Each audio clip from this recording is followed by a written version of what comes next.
dans le nom précieux du Seigneur Jésus-Christ. Nous bénissons le Seigneur pour l'occasion qu'il nous offre de nous rassembler dans sa maison. Nous ouvrons nos Bibles dans Jean chapitre 1er. Et nous allons prendre du 43e au 51e verset.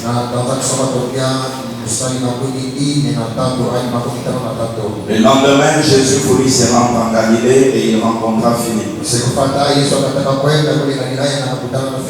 Il lui dit, suis-moi. Philippe était de Bethsaïda, de la ville d'André et de Pierre. Philippe rencontra Nathanaël et lui dit, nous avons trouvé celui de qui Moïse a écrit dans la loi et dont les prophètes ont parlé, Jésus de Nazareth, fils de Joseph.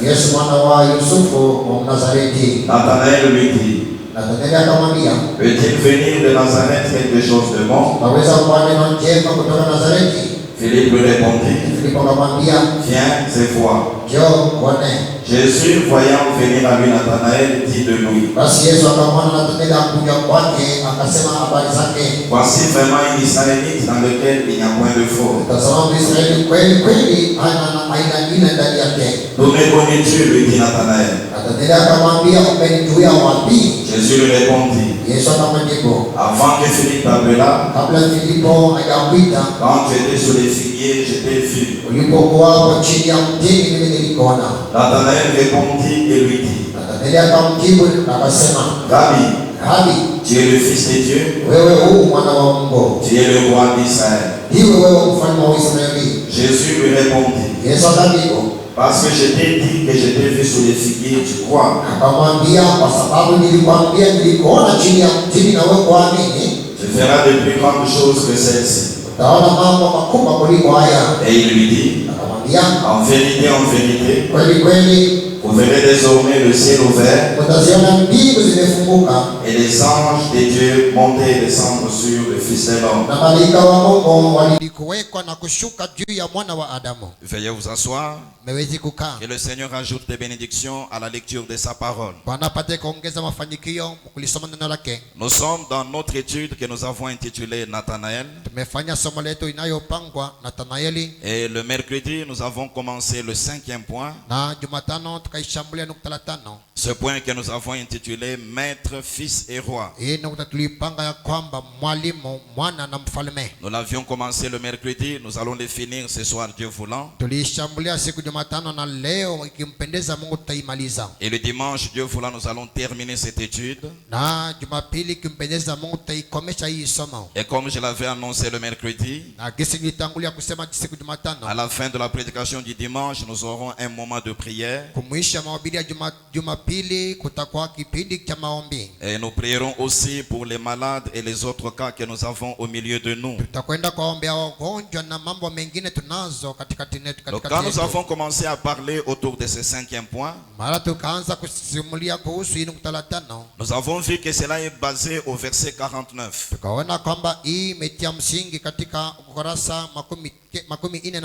Nathanaël répondit et lui dit, Rabbi, tu es le Fils de Dieu, tu es le roi d'Israël.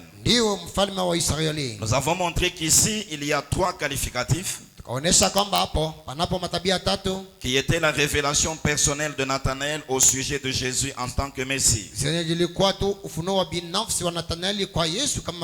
Et nous avons montré que nous pouvons aussi recevoir la révélation à son sujet.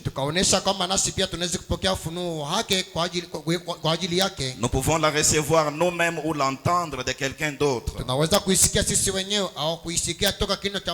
Et nous avions commencé par voir que toute révélation qui nous arrive, avant de la proclamer ou même de la croire, ou avant de s'y conformer dans notre vie,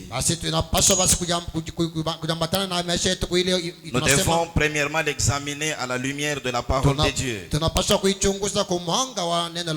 Et nous avons examiné cette révélation que Nathanaël avait eue. Nous avions essayé de voir par les Écritures si réellement Jésus en tant que Messie devait être le rabbi ou le maître,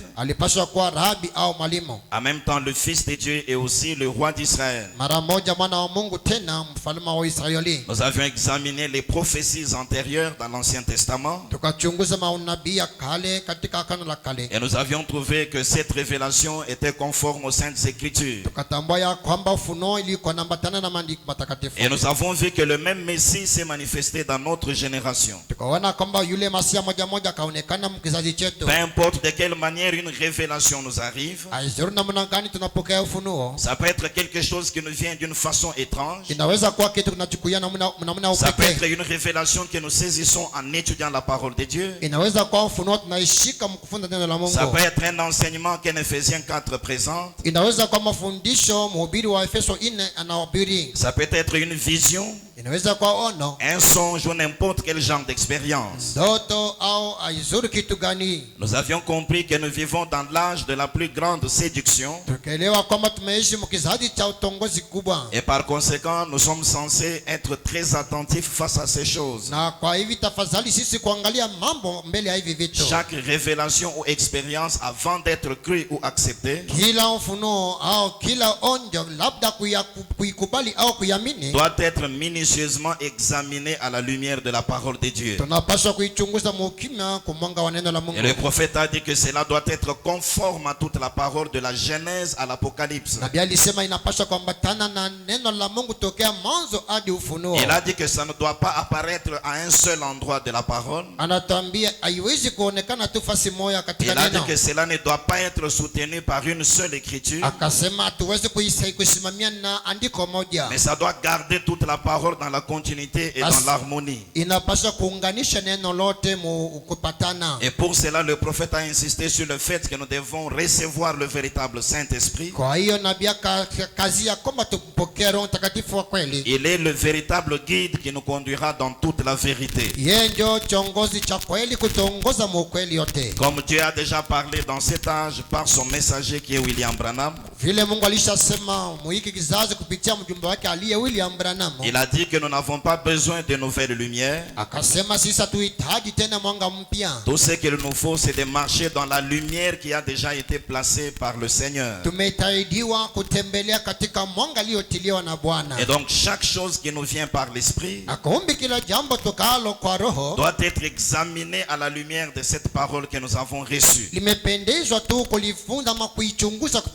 Nous devons premièrement avoir le véritable Saint-Esprit. Ensuite, nous devons avoir la connaissance de la parole de Dieu.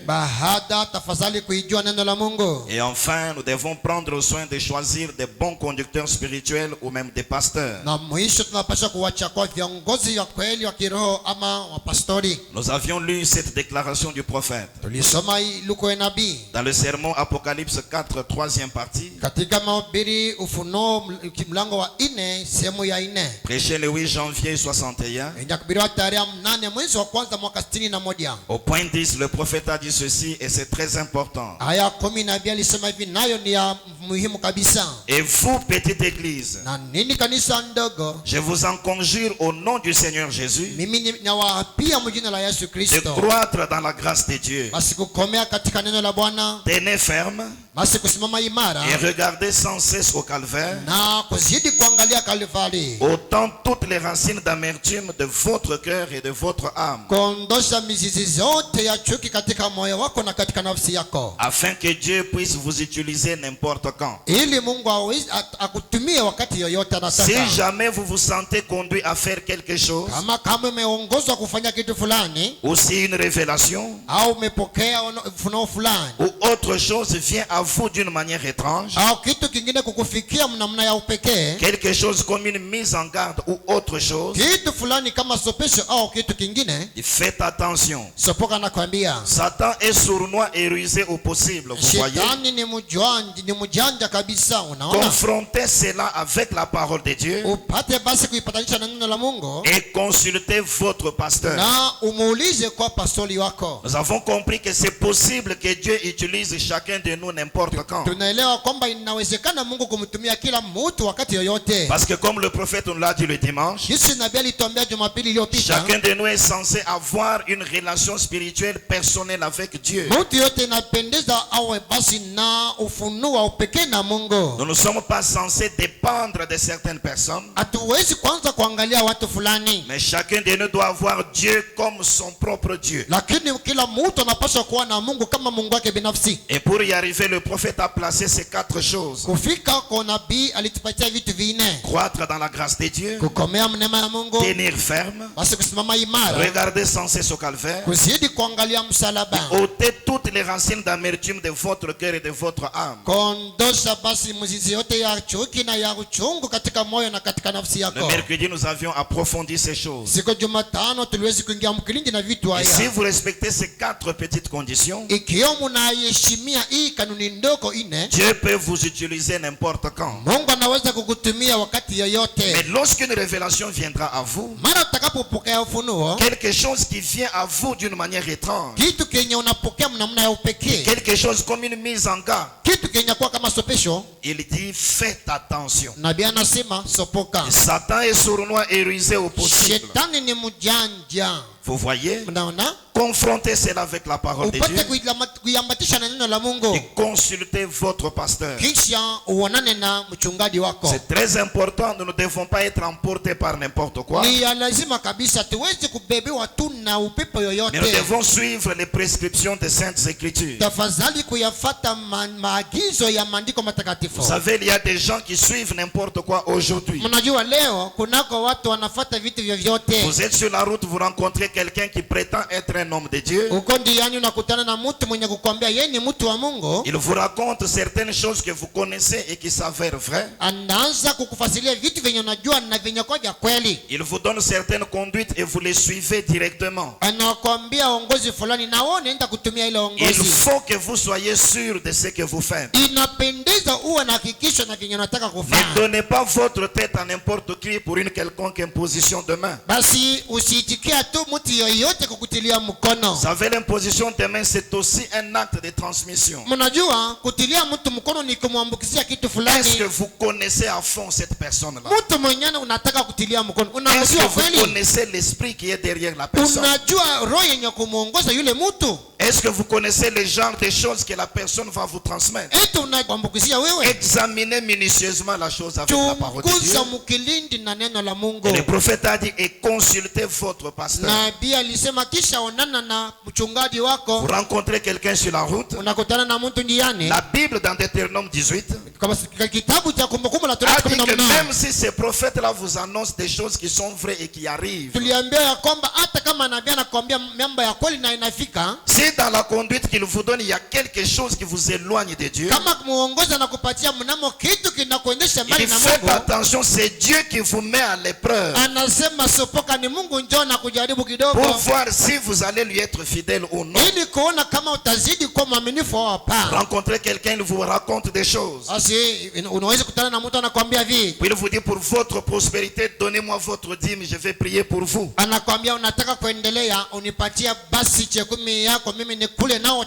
ça arrive à ce sens, ça devient faux. Ce n'est pas Dieu qui parle. Parce que selon les Saintes Écritures, ce n'est pas à un passant ou à un étranger que vous allez remettre votre dîme. Le prophète a dit que cela doit aller dans votre église au pasteur. pasteur. Vous recevez n'importe qui dans votre maison au nom de conduite. Vous les laissez aller dans votre chambre exécuter ceci et cela.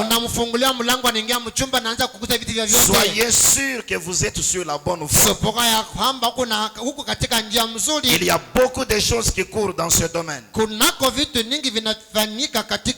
Non, Dieu a dit qu'il y a beaucoup de commères dans l'église. Pour que les commérages finissent, on identifie certaines sœurs. Maintenant, le pasteur doit être là. Chacune d'elles passe, le pasteur tire à l'oreille. Quel est le soubassement scripturel? Ça ne ressemble pas aux Saintes Écritures. Vous trouvez un pasteur qui ne peut rien faire à moins que les dons partent. Pas forcément.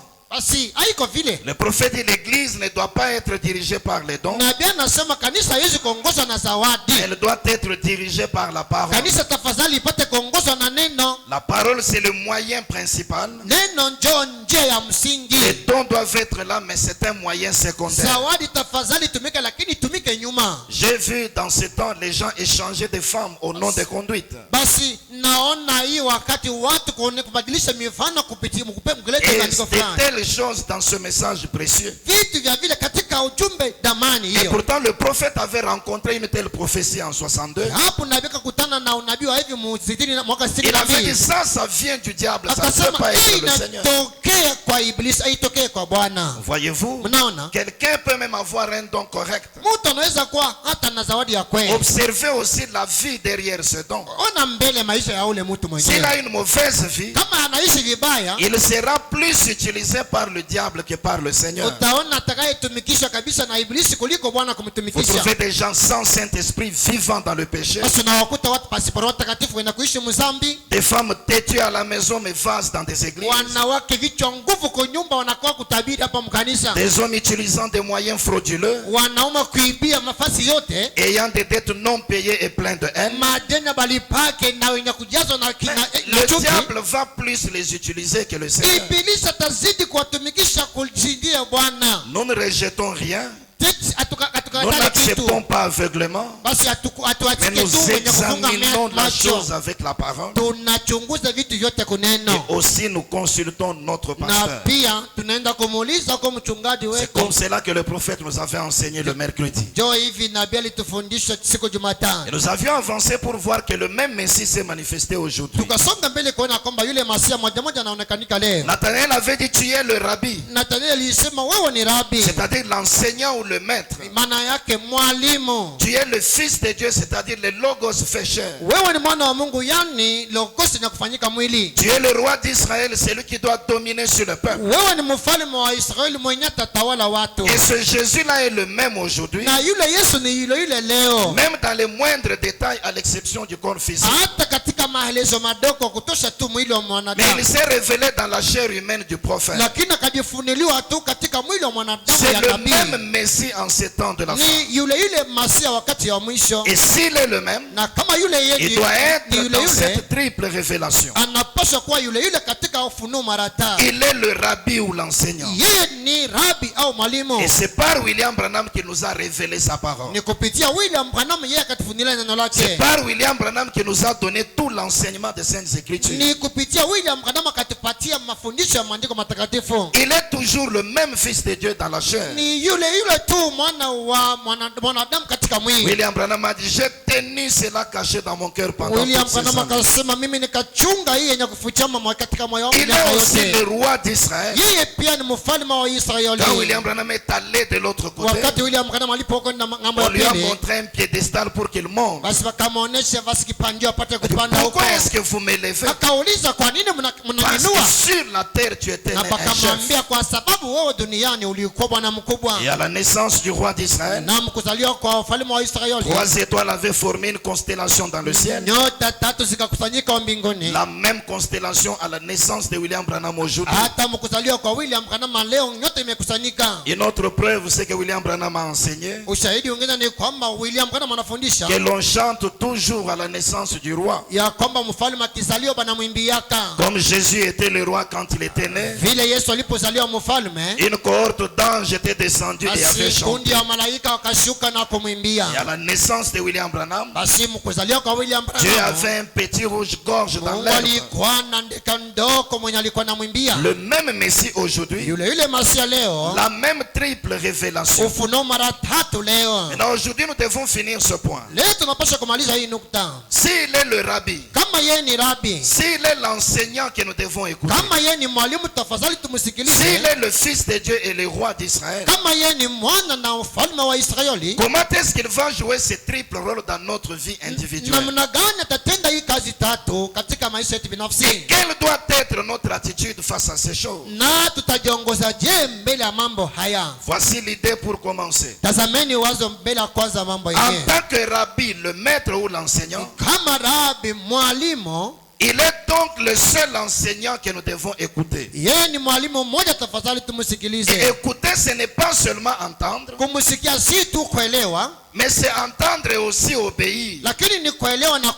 C'est lui seul qui doit enseigner, qui doit parler. Et nous devons l'écouter et lui obéir.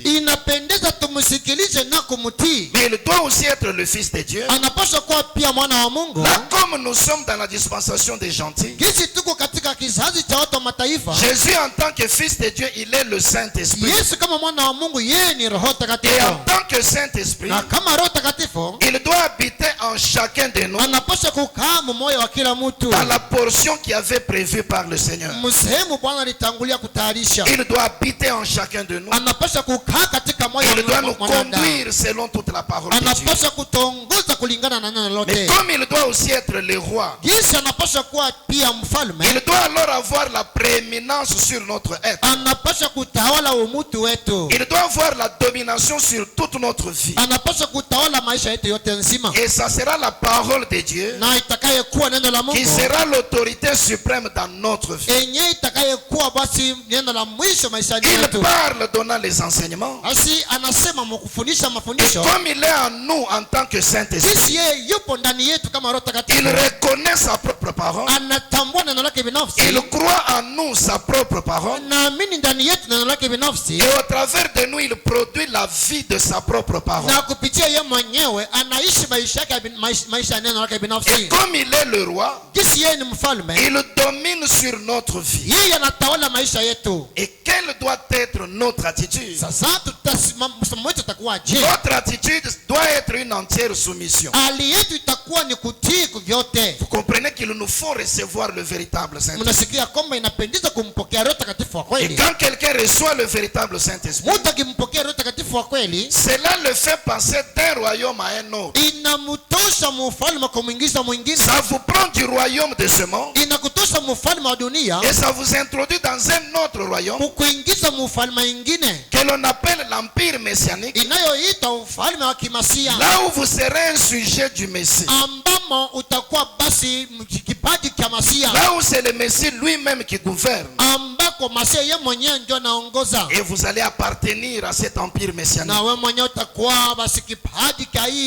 Et avec le Saint-Esprit en vous, croyant toute la parole, la vie que vous allez manifester sera la vie de l'empire messianique dans lequel vous êtes.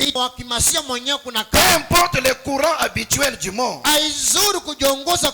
le monde ne va plus influencer votre vie. Parce que vous n'êtes plus sujet des royaumes de ce monde. Mais vous êtes un sujet de l'empire messianique. Le Messie lui-même gouverne votre vie. 5 identifications précises de la véritable église du Dieu vivant. Prêché le 11 septembre 60. Point 15 et 16. Et aussi 130. 15 vers le milieu, le prophète dit ceci. Dans l'Ancien Testament, l'église était appelée le royaume de Dieu.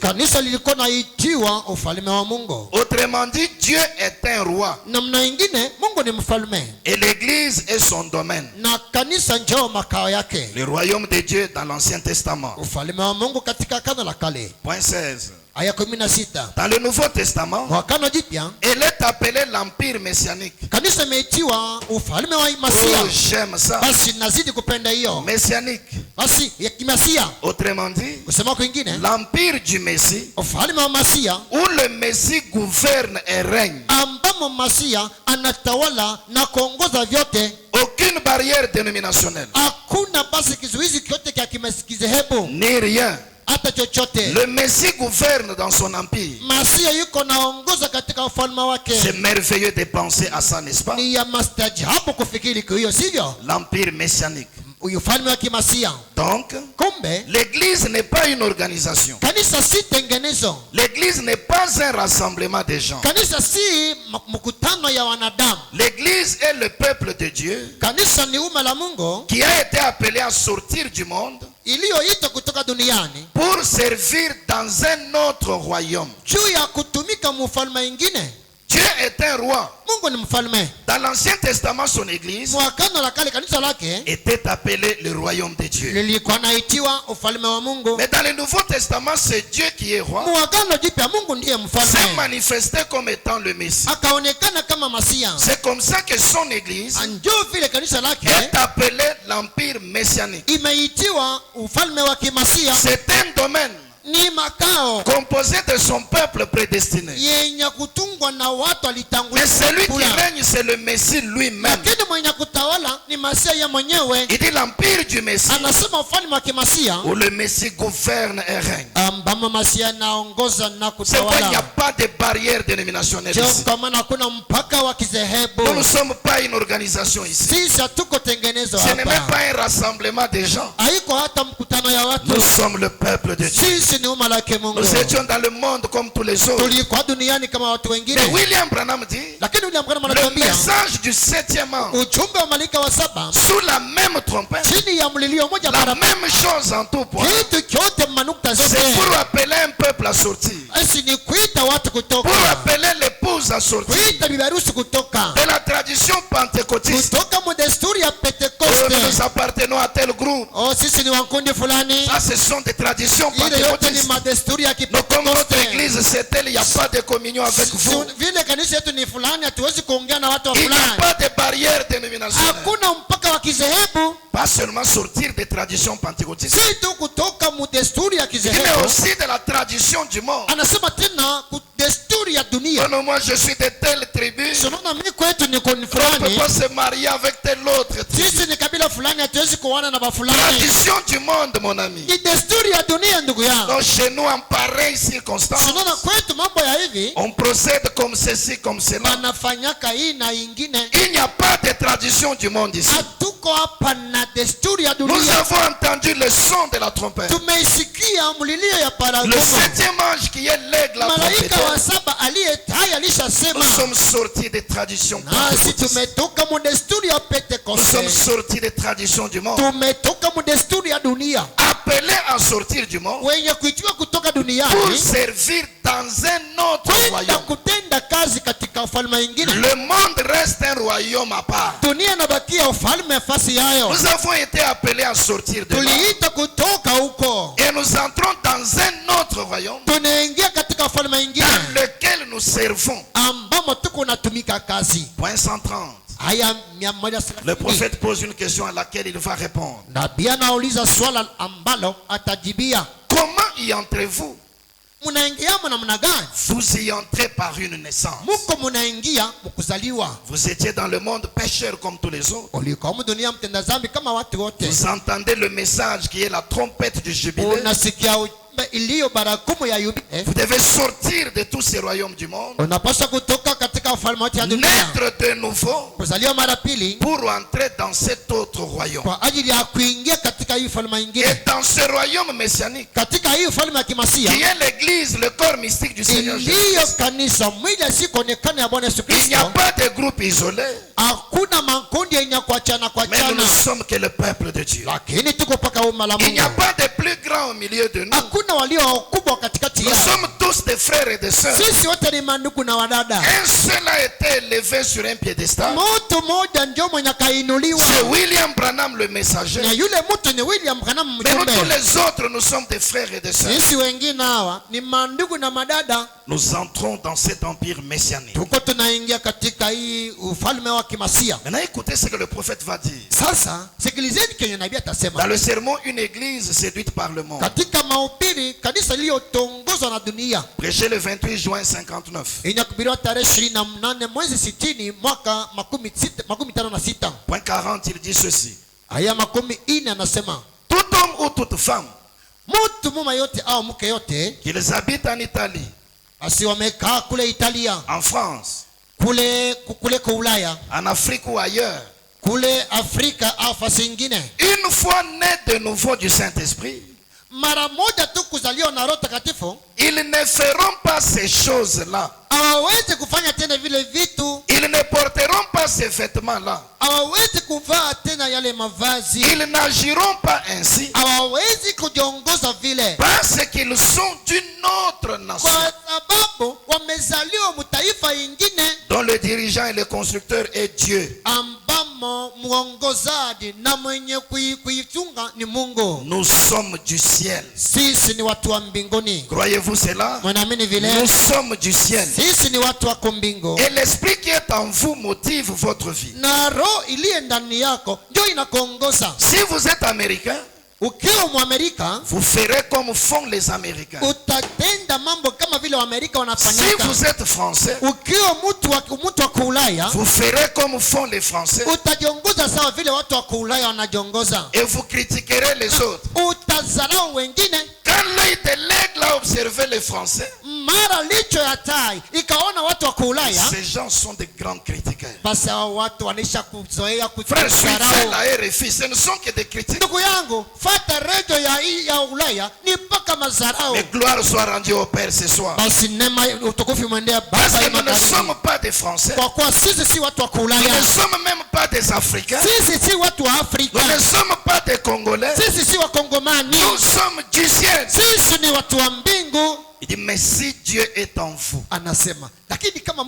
si vous êtes de Dieu, vous agirez comme ils le font au ciel. Parce que votre esprit vient d'en haut et il vous dirige. Mais si vous êtes de Dieu, vous agirez comme ils le font au ciel. Regardez un peu comment le prophète a décrit comment ils le font au ciel. Regardez comment il a décrit l'habillement des sœurs au ciel. Au ciel, il n'y a pas de femme qui s'habille en vêtements d'homme. C'est quoi? C'est facile de reconnaître sur la terre qui est de Dieu et qui ne l'est pas. C'est facile de reconnaître sur la terre par le genre de vie que les êtres humains manifestent. Au ciel, il n'y a pas de jalousie. Il n'y a pas de barrière dénominationnelle. Non, notre précieux frère, si tu n'étais pas venu, nous ne serions pas ici. Ils n'ont pas fait mention de quelqu'un d'autre. Ils n'ont pas fait prévaloir quelqu'un d'autre. Notre précieux frère, un seul, n'ayant rien d'autre que l'amour parfait. Mon frère, si tu es du ciel, tu feras comme ils le font au ciel. tu seras en mesure de saluer ton frère ou ta soeur et de l'appeler mon frère ou ma soeur. Il n'y aura pas de jalousie dans ton cœur. Tu ne garderas pas de rancune dans ton cœur. Tu ne viendras pas ici avec une petite jupe comme ça. Non, messieurs. Voyez-vous, nous sommes du ciel. Et si vous êtes des dieux, vous agirez comme ils le font. C'est dans ce royaume-là que nous sommes. Vous savez, les catholiques continuent à réciter la prière de notre Père. Ils disent que ton règne vienne. C'est vrai. Mais écoutez, le langage des Saintes Écritures, c'est toujours l'heure vient, mais elle est déjà venue. Ce que tu attends est ici sous une autre forme. Et William Branham s'est étonné dans sa vie. Il a dit l'homme de tous les temps. Il loue Dieu pour ce qu'il a déjà fait. Et il attend avec un ardent désir ce que Dieu va faire. Mais il manque de reconnaître ce que Dieu est en train de faire. J'aime le langage des Saintes Écritures. L'heure vient, mais elle est déjà venue. Le royaume viendra, mais il est déjà venu. Je suis déjà dans ce royaume-là. Je n'appartiens pas au royaume de ce monde. Je suis dans un autre royaume. Je suis dans l'empire messianique. Je suis du ciel. Et j'agis comme il le faut. Ce royaume est venu le jour de la Pentecôte sous la forme du Saint-Esprit. Et il a habité dans leur cœur. Au temps du soir, le royaume est venu. La constellation de 7 ans. Un homme a été pris de la terre, introduit dans la chambre royale. Je suis dans ce royaume spirituel en attendant la portion littérale qui viendra. Parce que j'ai reçu un précurseur, William Marion Branham. Il dit ma mission sur terre a été d'être le précurseur de Christ, la parole qui doit venir. Il dit en lui il y a le millénium. J'ai vu la parole venir. J'ai reçu cette parole dans mon cœur. Le royaume est dans mon cœur. Je suis dans ce royaume. Un frère dit à William Branham, dans le millénium je serai. William Branham lui dit quoi? Je n'attends pas le millénium, mais je suis déjà dans le millénium. Je suis dans ce royaume spirituellement. Écoutez, exposé page 24. Voyez-vous l'agneau, le souverain sacrificateur qui présente son sang sur le propitiatoire comme expiation pour nos péchés. Et le Seigneur Dieu Tout-Puissant. C'est là sa fonction présente. C'est ce qu'il fait actuellement. Il intercède en présentant son sang pour nos péchés. Et un jour, cet agneau deviendra le lion de la tribu de Juda. Il viendra avec gloire et puissance pour prendre autorité et régner comme roi. Il est le roi qui viendra régner sur cette terre. Évidemment, ceci ne veut pas dire qu'il n'est pas roi maintenant. Il est le roi qui viendra régner sur cette terre. Mais ceci ne veut pas dire qu'il n'est pas roi maintenant. L'heure vient, mais elle est déjà venue. En effet, il est notre roi. Le roi des saints. En ce moment, c'est un royaume spirituel. Est-ce que tout le monde comprend le prophète? En ce moment, c'est un royaume spirituel. Celui-ci n'appartient pas au système de ce monde. Tout comme nous, nous ne sommes pas de ce monde. C'est pour cela que nous n'agissons pas comme le monde. Nous sommes citoyens du ciel. Nous reflétons l'esprit du monde de notre nouvelle naissance. Dont le roi est Jésus. Voilà pourquoi nos femmes ne portent pas de vêtements d'hommes. Qu'elles ne se coupent pas les cheveux et qu'elles n'utilisent pas tous ces produits de maquillage et autres qui sont tellement prisés dans le monde.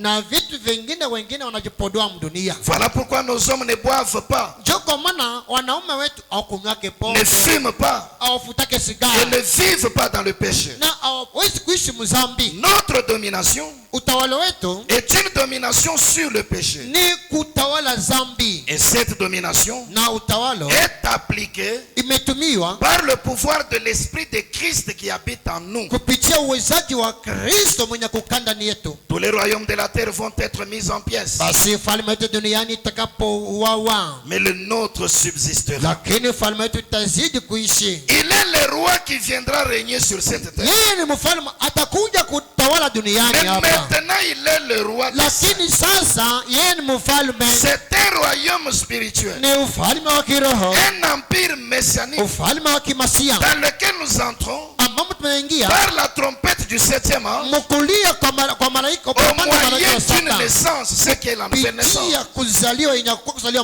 Et si vous êtes de ce royaume-là, vous êtes du ciel. Et vous agirez comme ils le font au ciel. Les femmes qui font partie de ce royaume-là ne portent pas les vêtements d'hommes. Si tu les portes même en cachette, c'est la preuve que tu n'es pas encore entré dans ce royaume. Si tu viens encore ici avec des jupes courtes et serrées, si tu utilises encore des produits de maquillage, c'est la preuve que tu n'es pas encore entré dans ce royaume. Et toi, mon frère bien-aimé, si tu bois encore, si tu fumes encore, si tu te suis encore avec les femmes, c'est la preuve que tu n'es pas encore entré dans ce royaume. Ceux qui sont dans ce royaume dominent. Et leur domination, c'est une domination sur le péché par le pouvoir du Saint-Esprit qui habite en eux. Oh frères et sœurs, ce soir, si tu étais membre de ce royaume, tu aurais eu la domination sur le commérage. Si tu étais membre de ce royaume, tu ne serais pas tombé dans la fornication et dans l'adultère. Si tu étais membre de ce royaume, ta vie aurait été humble et soumise à Dieu. Comment peux-tu prétendre être dans ce royaume et vivre encore des choses du royaume du monde? Je ne peux pas comprendre, mon frère, ma soeur, comment un aigle qui est un oiseau spatial peut être mordu par un serpent qui se traîne sur le sable. Cela ne se peut pas. C'est que l'aigle lui-même a quitté sa position pour aller chercher à communier avec son ancien frère serpent.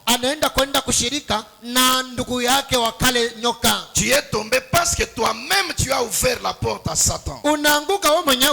Quand tu as commencé une mauvaise fréquentation, c'est là que la porte avait été ouverte au diable. Car quel accord Kwa sababu ni mahusiano gani entre le temple de Dieu et les idoles? Yenye kwa katikati ya hekalu ya Mungu na masanamu. Quel genre de relation ni mapatano gani peut-on avoir yenye tunaweza kuwa nayo entre une femme légalement mariée et une prostituée de grande rue? Wewe uko mke wa nyumba na utakuwa rafiki wa na ndumba na mnaka. C'est que l'aigle a quitté sa position spatiale. Ni kwamba tayari anatoka kwenye alikuwa pour aller communier avec son frère serpent. Anataka kwenda kushirika na ndugu yake nyoka. Frère, dans le message de l'heure. Ndugu mjumbe wa wakati. Qu'est-ce que tu fais dans une terrasse? Basi tunakuta mkabare. Qu'est-ce que tu fais dans une maison d'une prostituée? Basi mnyumba ya yule ne dis pas que c'est pour convertir ces gens-là. Basi hauwezi kuongeza wale watu. William Branham dit, William Branham anasema, n'allez pas sur le propre terrain de Satan. Usiende mkiwanza kwa shetani yeye mwenyewe. Si vous ne pouvez pas les convertir dans l'église, kama hauwezi kuwageuza mkanisa, vous ne pouvez pas les convertir dans ces milieux-là. Mviwanza vyao hawawezi kubadilika. C'est lorsqu'Ève est sortie de l'enclos de la parole. Ni mara tu Ewa akatoka mpango ya neno. Qu'elle a été finalement séduite par le diable. Ndiko nyoka ibilisi akamtongoza. 5 identifications point 29. Tabia 29. Le prophète dit ceci. Nabii anasema hivi. Maintenant, qu'est-ce qui fait que les femmes, sasa ni kitu gani kinachofanya kwamba wanawake, nous ne les forçons jamais les femmes à faire ça? Atuwafanyishake kwa nguvu wanawake kufanya hii. Nous ne forçons jamais nos hommes à ne pas boire. Atuwafanyishake wanaume wetu kwa nguvu waache kunywa pombe. C'est quoi, je ne vois pas d'où vient ce modèle. Sijui kama inatokea wapi mfano. Un pasteur à la porte avec quelque chose comme un fouet. Basi unaona mchungaji kwa mlango na kitu kama fimbo. Pour forcer les gens à se conformer à la parole. Non, monsieur. Basi mchikunywe pombe. Hapana ndugu yangu. Nous ne les forçons jamais à faire ça. Atuwafanyishake kwa nguvu kufanya ile. Nous ne forçons jamais nos hommes à ne pas boire. Atuambiake wanaume wetu mshikunywe pombe. À ne pas jurer. Basi mshape. Nous prêchons l'évangile, c'est tout. Tunahubiri tu injili tunatia hapo. Et nous présentons le modèle de la Bible. Na tunawaonesha mfano wa Biblia. Bien des hommes qui embrassent la croyance des pentecôtistes. Basi watu wengi wenye kumbatia kuamini kwa Pentecoste. Et la croyance des ceux de la sainteté. Na kuamini kwa baba watakatifu. Ils y adhèrent. Weko wanajikusanyisha huko. Et c'est ce qu'ils font profession d'être. Na ndio kenye wanatangaza kusema kuwa. Alors que dans leur cœur ils ne le sont pas. Japo moyoni hawako kenye wanasema mkinywa. Bien des femmes font la même chose. Wanawake wengi wanafanya vile vile. Nous ne leur disons pas qu'ils sont obligés de le faire. Atuwaambia kwamba wamelazimishwa kufanya. Nous leur présentons le modèle. Tuko tunawaonesha tu mfano. Nous leur présentons le modèle. Tunawaonesha mfano. C'est tout. Tunachia pale. Nous leur disons ce que la Bible dit. Tunawaambia tu kenye Biblia inatuonesha. Et s'ils sont nés d'un esprit céleste, na kama mezaliwa na roho mbingu, alors leur esprit n'est plus marqué par l'Amérique. Basi hawezi kutongozwa na roho Amerika. Il n'est plus marqué par l'Allemagne. Basi hawezi kutongozwa na roho wa Allemagne. Il est marqué par le ciel. Lakini wameshawisha tu na mbingu. Où se trouve le royaume de Dieu. Ambako kunako ufalme wa Mungu. En effet, nous sommes dans un autre royaume. Un royaume de Dieu où existe la décence, la sainteté et la puissance. C'est pourquoi mon rôle, c'est de présenter ce que disent les Saintes Écritures. Branham dit mon rôle s'arrête là. Ce que vous allez en faire vous regarde. Nous ne forçons pas les gens à vivre dans la sanctification. Mais nous sommes des vieux prédicateurs de la sanctification. Mais notre rôle, c'est de présenter le modèle de la Bible. Mais si tu es né de l'esprit d'en haut, cet esprit-là va être marqué par la parole. C'est pourquoi regarde dans ta vie. Si la vie chrétienne c'est quelque chose qu'on doit te forcer, c'est que tu n'es pas encore né de l'esprit d'en haut. Celui qui est né de l'esprit d'en haut n'a pas besoin d'un fouet derrière pour obéir aux Écritures. Dès que le modèle lui est présenté, quelle que fût son ancienne compréhension, quelle que fût son ancienne façon de faire, il va se corriger par les Écritures. Et toi aujourd'hui, on te dit, nos frères, cette façon de t'habiller n'est pas chrétienne. Regarde le modèle des Saintes Écritures. Au lieu de te conformer aux Écritures, tu vas chercher d'autres portions des Écritures mal interprétées pour essayer de te justifier et t'encourager dans le mal. Tu n'es pas né de l'Esprit du ciel. On te dit la femme n'a pas de tête. Sa tête c'est son mari. Et toi tu prends tes décisions par toi-même. Tu les exécutes sans avoir consulté ton mari. On te montre, nos soeurs, cette façon de faire n'est pas bonne. Tu dis non, c'est mon argent. C'est moi qui ai travaillé. Oui, même si c'est ton argent. Même si c'est toi qui as travaillé. Mais la centrale de l'intelligence, c'est ton mari. Si tu résistes au modèle des Écritures, c'est qu'il y a un problème avec l'esprit qui est en toi. On te dit, non frère, même s'ils ont parlé contre toi, si tu es mature en Christ, soit tu te tairas, ou bien en revanche tu diras quelque chose de bien à leur sujet. Non, je dois répliquer. C'est un problème avec l'esprit dont tu es né. L'Écriture dit, quand tu reçois la parole, chaque jour tu dois en parler à au moins 50 personnes. Tu écoutes, c'est comme si on n'a rien fait. C'est qu'il y a un problème avec l'esprit qui est en toi. Voyez-vous, on te dit frère, il est vrai que l'amour est correctif. Il est écrit l'amour est correctif. Mais il est aussi écrit que l'amour couvre une multitude de péchés. Alors, aie une vie équilibrée. Toi tu dis non, moi je dois me venger. Lui quand il faisait là, il pensait quoi? Tu résistes au modèle des Saintes Écritures. Il y a un problème avec l'esprit qui est en toi. Voyez-vous, c'est cela mes amis. Nous devons revenir aux Saintes Écritures. Nous devons comprendre qu'il nous faut être du ciel. Vivant sur la terre, étant du ciel, agissant sur la terre comme il le faut au ciel. Voyez-vous, parce que nous sommes d'une autre nation, parce que nous sommes dans un autre royaume. On te dit frère, la seule autorité d'une femme c'est son mari. Toi tu dis non, je suis son père. Je peux lui donner des ordres pour qu'elle obéisse. Il y a un problème avec l'esprit qui est en toi. On te présente William Branham. Dès que tu as ton revenu, il y a les deux premiers devoirs par lesquels tu dois commencer. Il dit le premier devoir c'est de payer ta dîme. Il dit le deuxième devoir c'est de payer tes dettes. Et en troisième lieu tu vas t'occuper des autres choses. Toi tu dis non, je vais commencer par les habits. Voyez-vous, nous ne les forçons pas à faire ces choses.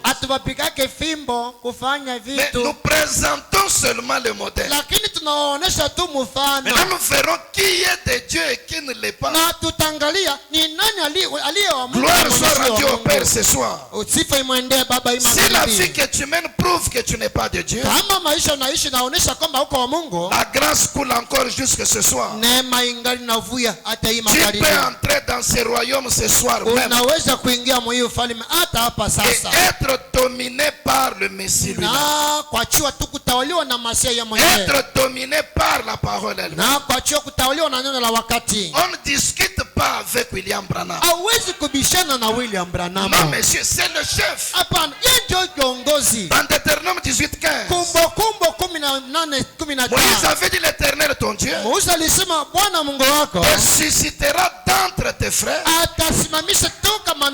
un autre prophète comme moi.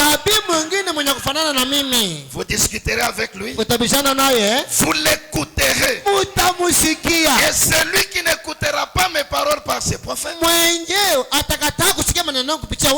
sera gardé. Non, il sera retranché du milieu du peuple. Et dans Matthieu 17, c'est la montagne de la transfiguration. Jésus est apparu sur la montagne.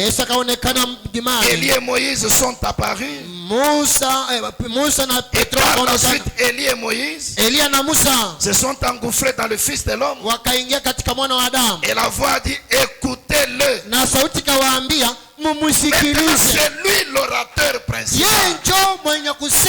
Celui qui lui résiste doit être retranché. Et au temps du soir, un jour William Branham dans un auditoire, le véritable Saint-Esprit saisit une femme baptiste.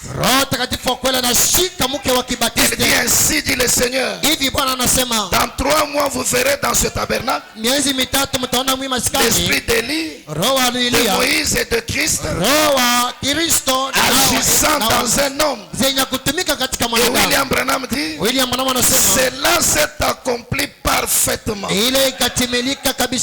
Voilà l'orateur principal, William Marion Branham. Écoutez-le, obéissez-lui. Il a dit, faites exactement ce que je vous dis de faire. Il n'a pas dit faites dans la mesure du possible. Il n'a pas dit faites à peu près. Faites exactement ce que je vous dis de faire. Il a dit même si vous ne le comprenez pas, voyez-vous, faites exactement ce qu'il lui a dit de faire. Même si je ne comprends pas, ce n'est pas mon problème. Mon message, c'est le message du 7e ange. Alors on ne discute pas avec William Branham. Il est l'orateur principal. Écoutez-le.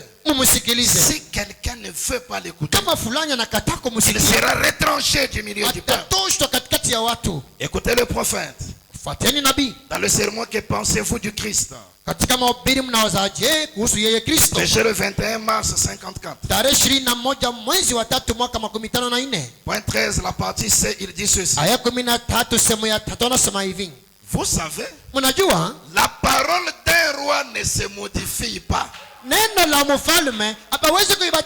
Si tu ne le savais pas, reçois-en la connaissance ce soir. La parole d'un roi ne se modifie pas. Vous le savez. Comme dans sur une nation qui est dirigée par un roi. Il n'est pas question de faire la politique là. Le roi l'a dit. Ça doit être exécuté. C'est réglé. Et quand Dieu parle, ça doit être exécuté. Et je sais que Dieu s'est personnifié aujourd'hui. Et il a parlé par les lèvres humaines de William. Quand Dieu parle, ça doit être exécuté. Il n'y a pas de changement. On ne fait pas la politique. Ça doit être accompli exactement comme il l'a dit. En effet, effet, une fois que cela est prononcé, c'est établi pour toujours dans la gloire. Ainsi, quand nous lisons sa parole, elle est éternelle. Et elle ne cessera jamais d'exister. Je crois à sa parole de tout mon cœur, de toute mon âme, de toute ma vie, de tout mon être. Je m'accroche donc à sa parole. C'est vrai. Je crois qu'elle est éternellement ma vérité. La parole d'un roi ne se discute pas. Le Messie est le Rabbi. Il est le Fils de Dieu. Il est le roi des saints aujourd'hui. En tant que Rabbi, c'est lui l'orateur principal. Et comme il est roi, sa parole ne peut pas être modifiée. Quand il parle, ça doit être exécuté. Quand William Branham prononce quelque chose, je me mets au garde à vous. À vos ordres, William Branham. Parce qu'il est plus que le chef indien. Quoi qu'il dise sur les bancs, je dois exécuter cela en tant que tel. Même si moi je voyais autrement, mais quand l'écriture m'est présentée, à vos ordres, William Branham. 2 Timothée 3, versets 16 et 17. Toute écriture est inspirée de Dieu. Ne dites pas que c'est le livre des nombres. Il y a des calculs. C'est inspiré de Dieu. Ne dites pas non, c'est cantique de cantique. Il n'y a que des chansons d'amour. C'est inspiré de Dieu. Le problème c'est que tu n'as pas encore trouvé là où William Branham interprète ça. Ne dis pas mais il balbutie en disant c'est inspiré de Dieu. Ne dis pas mais il raconte encore ce qui s'est passé à la chasse. C'est inspiré de Dieu. Si Dieu a permis que ce soit sur la bande, il a dit prenez-le tel que c'est dit sur la bande. Toute écriture est inspirée de Dieu et utile. Et il donne 4 éléments de l'utilité de l'écriture. Et utile pour enseigner, pour convaincre, pour corriger, pour instruire dans la justice. Quand tu fais face à l'écriture, vois ce que cette écriture-là te donne comme enseignement. Qu'est-ce que tu ignorais et que tu apprends par cette écriture? Vois la conviction que cette écriture te donne. Où est-ce que tu as fait des hésitations? Et maintenant la conviction vient par l'écriture. Vois ce que l'écriture corrige dans ta façon de vivre et dans ta façon de croire. Qu'est-ce que tu faisais mal? Qu'est-ce que tu comprenais mal? Que l'écriture corrige pour instruire dans la justice, pour donner des leçons, montrer la voie, afin que l'homme de Dieu soit accompli et propre à toute bonne œuvre. Toute écriture, même si c'est Lamentation de Jérémie, c'est inspiré de Dieu. Même si ce sont les nombres, c'est inspiré de Dieu. Même s'il a intitulé ça l'histoire de ma vie, inspiré de Dieu. Et c'est utile pour enseigner, utile pour convaincre, utile pour corriger, pour instruire dans la justice. Aujourd'hui, il y a des gens qui disent non, la première partie de la bande là n'est pas nécessaire. Il faut seulement commencer par quand il dit levons-nous pour lire la Bible. Oh non, il faut considérer seulement là où il a dit ainsi dit le Seigneur. Toute écriture. Voici 3 sortes de croyants. 24 novembre 63. 163, 164. Là-bas dans l'Oyo, juste quand frère Kid fut guéri, un homme a eu l'audace de se tenir là, de venir là sur l'estrade pour dire, eh bien, frère Branham est un prophète. Il n'y a aucun doute quand il est sous l'onction. Mais alors a-t-il ajouté, quand l'onction l'a quitté, ne croyez pas son enseignement parce que c'est faux.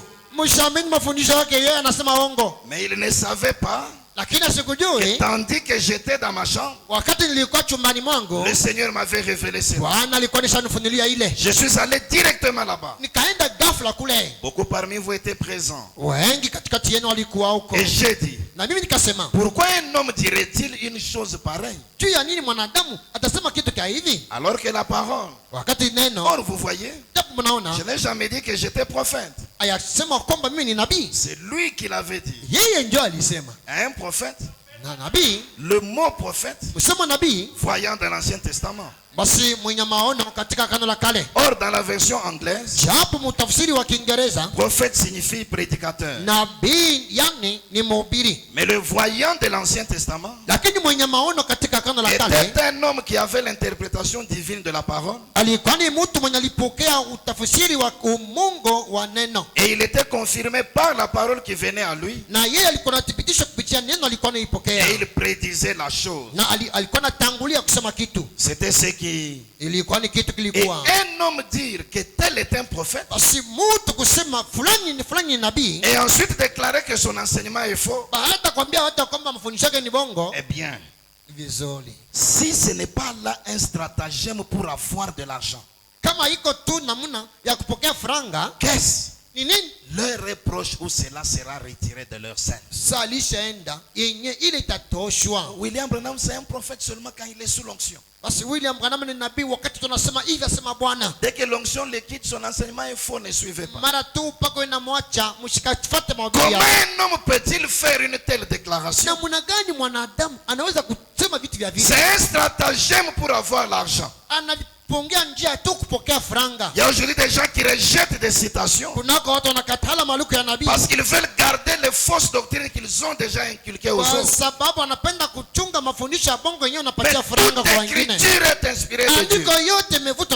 Tout est utile. Nous devons manger tout l'agneau.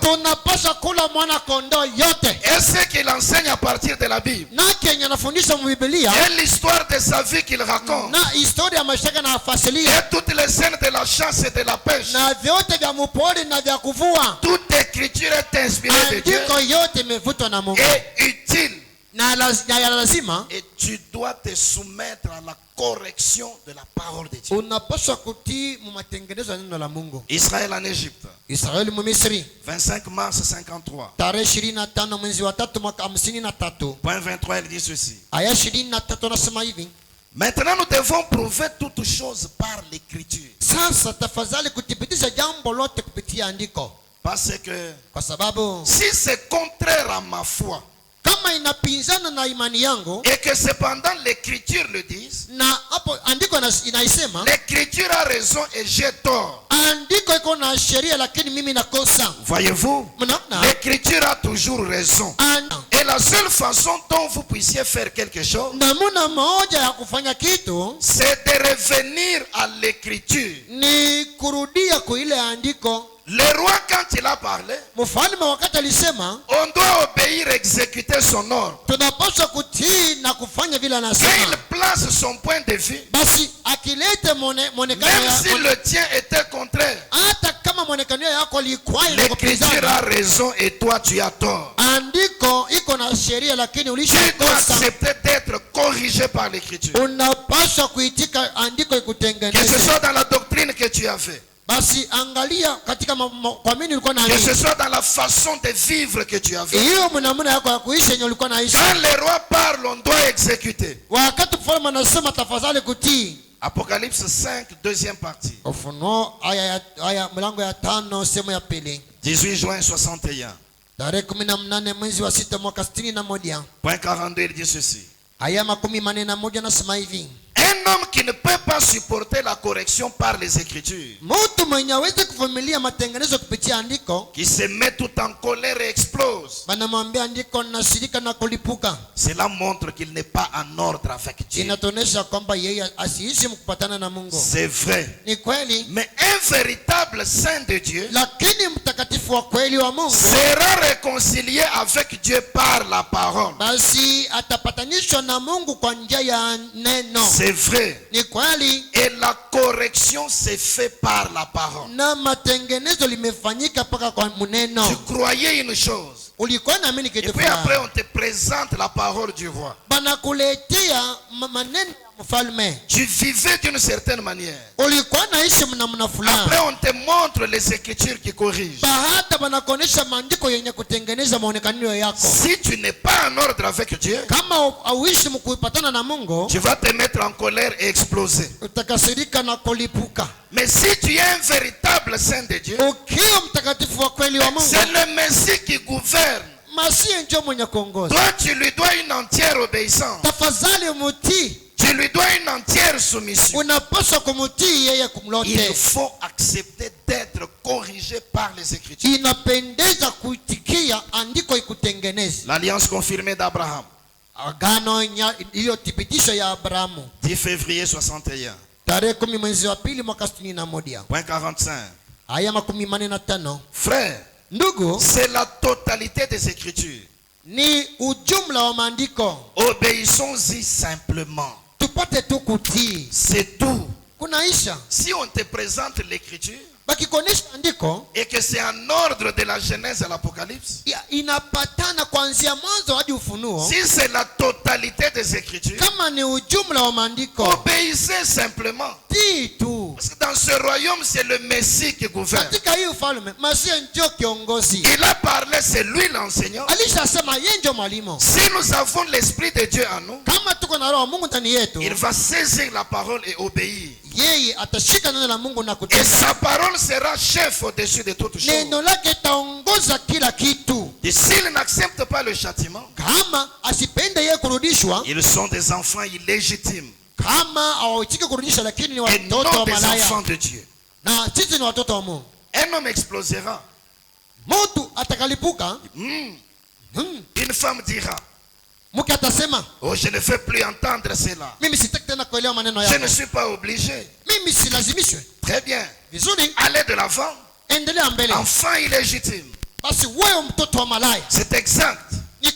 Mais un véritable enfant de Dieu acceptera la correction en disant: oui, Père, c'est ta parole. Je dois maintenant me mettre en ordre. Je dois faire ce qui est juste. La parole de Dieu, nous devons l'exécuter. Vous savez, beaucoup de gens. William Branham s'est étonné quand il a fait ce constat. Beaucoup, quand ils viennent à Christ, ils le veulent dans certains aspects. Ils veulent que Christ soit leur sauveur. Ils veulent qu'il soit leur bénisseur. Ils veulent qu'il soit le guérisseur. Il leur donne des biens matériels. Mais ils n'aiment pas qu'il soit leur Seigneur. Or, Christ aussi, regardez quand il nous donne son nom, il ne dit pas: je m'appelle Christ Jésus Seigneur. Et son nom c'est Seigneur Jésus-Christ. Il veut d'abord être Seigneur. Il veut régner sur ton corps. Il veut régner sur ton esprit. Il veut régner sur ton âme. Il veut être d'abord Seigneur. Voilà pourquoi même dans l'éternité il était Elohim, ce qui signifie Seigneur. Il veut d'abord être Seigneur. Parce que c'est son royaume. Il sait que tous les royaumes du monde sont dirigés par Satan. Son royaume littéral viendra. Mais maintenant il a un royaume spirituel. Et tout celui qui prétend être membre de ce royaume, Christ doit être Seigneur sur lui. Et par conséquent tu n'as pas droit à une vie privée. Lui veut entrer dans tous les aspects et dominer. Dans la porte du cœur, 16 mars 58, point 43 et 44. Bien, bien. Examinons juste un peu notre cœur. Vous savez, quand Jésus entre, il y a une petite porte à votre droite dans le cœur humain. Et c'est la petite porte dont on ne veut pas que quelqu'un s'amuse avec. C'est la porte de votre vie privée. Maintenant, Seigneur, tu peux me sauver, que je n'aille pas en enfer. Mais ne te mêle pas de ma vie privée. Si je veux m'habiller comme le monde, laisse-moi, je suis libre. Si je veux boire une boisson alcoolisée, laisse-moi. Si je veux injurier, laisse-moi faire. Je ne supporterai pas cela. Eh bien, je suis membre d'un club de cartes là, où on joue aux cartes chaque mercredi après-midi. Et c'est ma propre petite clique. Je ne veux pas que tu dises quoi que ce soit à ce sujet. Si tu parles au travers d'un prédicateur, je ne rentrerai plus l'écouter. La vie privée.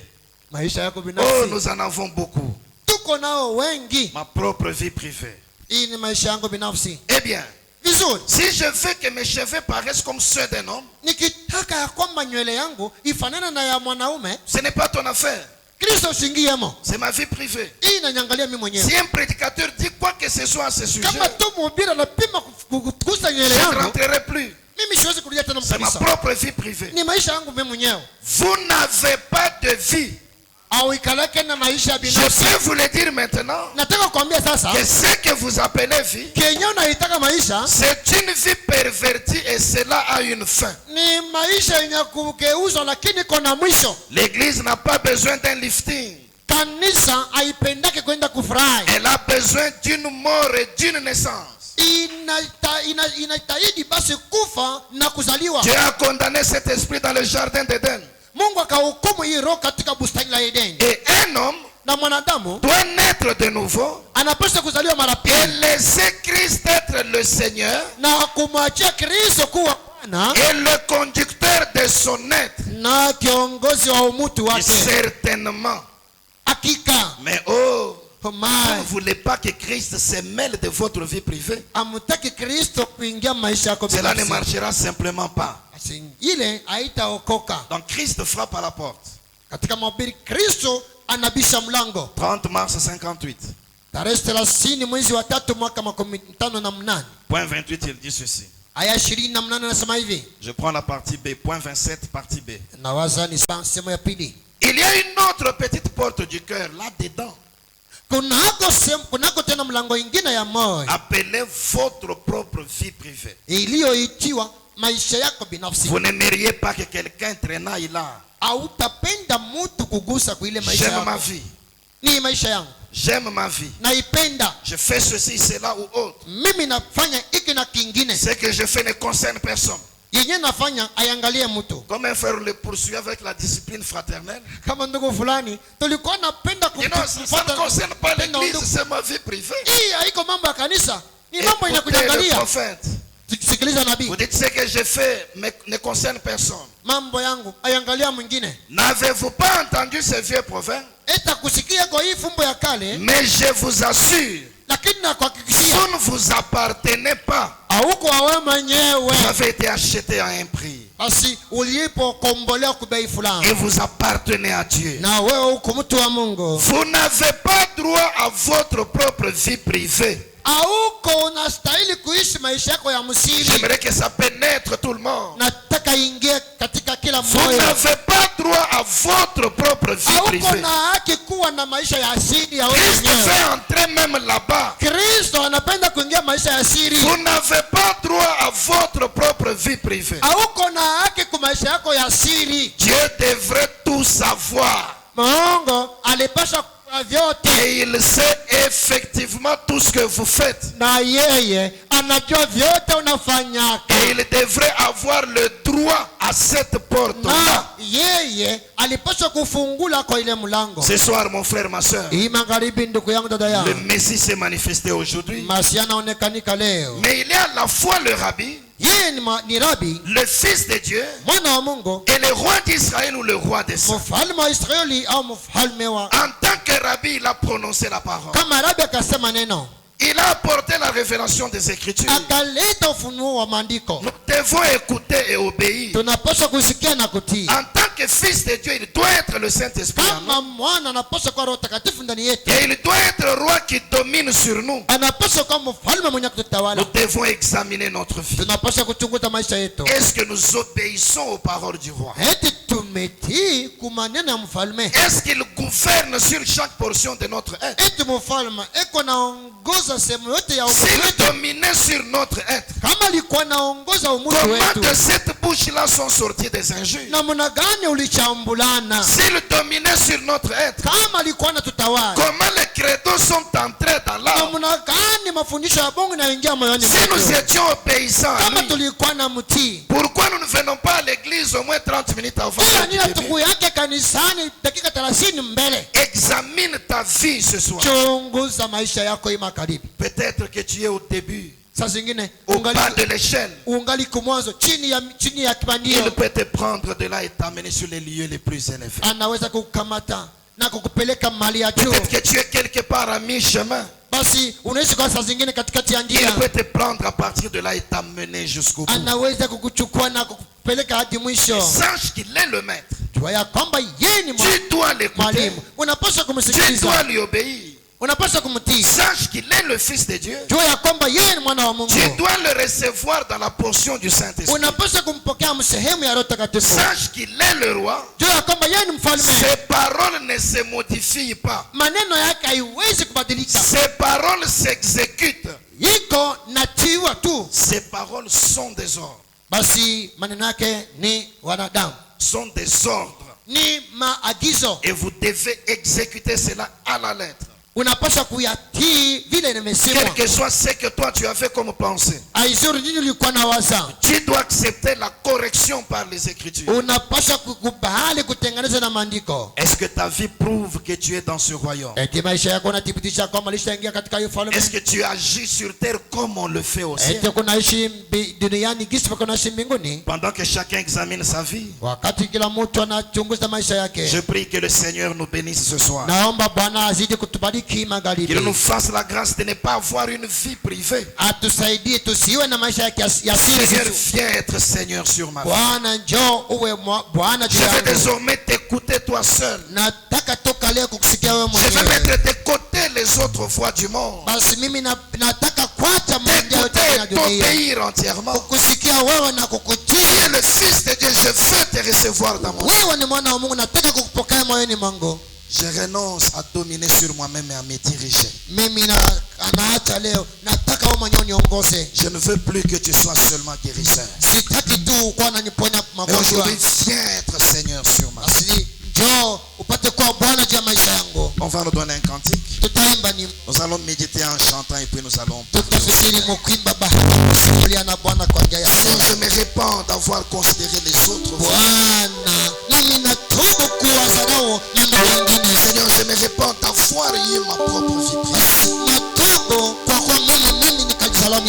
Je veux maintenant te prendre toi comme mon maître.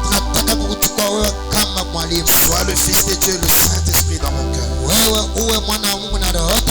Sois maintenant le roi qui domine et qui oriente ma vie. Seigneur, désormais j'exécuterai tes ordres. Sans chercher à les modifier. Parce que je reconnais que tu es le roi. Tes ordres ne se discutent pas. Nous chantons et puis nous parlons.